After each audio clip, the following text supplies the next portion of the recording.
মুয়াজ ইবনু জাবাল তিনি হযরত মুহাম্মদ সাল্লাল্লাহু আলাইহি ওয়াসাল্লামের প্রসিদ্ধ একজন সাহাবী ছিলেন।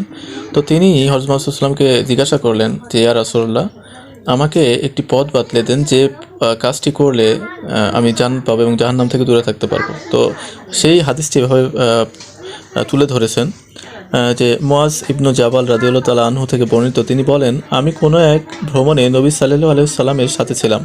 একদিন যেতে যেতে আমি তার নিকটবর্তী হলাম। আমি বললাম, হে আল্লাহর রাসূল, এমন একটি কাজ সম্পর্কে আমাকে জানিয়ে দিন যা আমাকে জান্নাতে প্রবেশ করাবে এবং জাহান্নাম হতে দূরে রাখবে।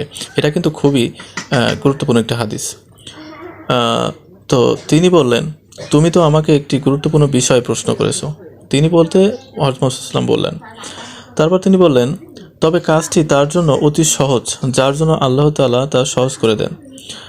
তুমি আল্লাহ তাআলার ইবাদত করবে, কোনো কিছুকে তার সাথে শরিক করবে না, নামাজ প্রতিষ্ঠা করবে, যাকাত দেবে, রমজানের রোজা রাখবে এবং বাইতুল্লাহর হজ করবে। তিনি আরও বললেন, আমি কি তোমাকে কল্যাণের দরজাসমূহ সম্পর্কে বলে দেব না? রোজা হলো ঢাল স্বরূপ, দান খয়রাত গুনাহসমূহ বিলীন করে দেয়, যেমনিভাবে পানি আগুনকে নিভিয়ে দেয়, এবং কোনো ব্যক্তির মধ্যরাতের নামাজ আদায় করা। তারপর তিনি একটি আয়াত তেলাওয়াত করেন। তাদের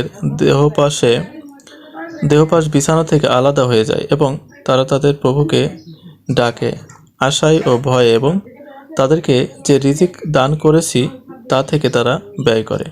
কেউই জানে না তাদের জন্য নয়ন প্রীতিকর কি লুকিয়ে রাখা হয়েছে তাদের কৃতকর্মের পুরস্কার স্বরূপ।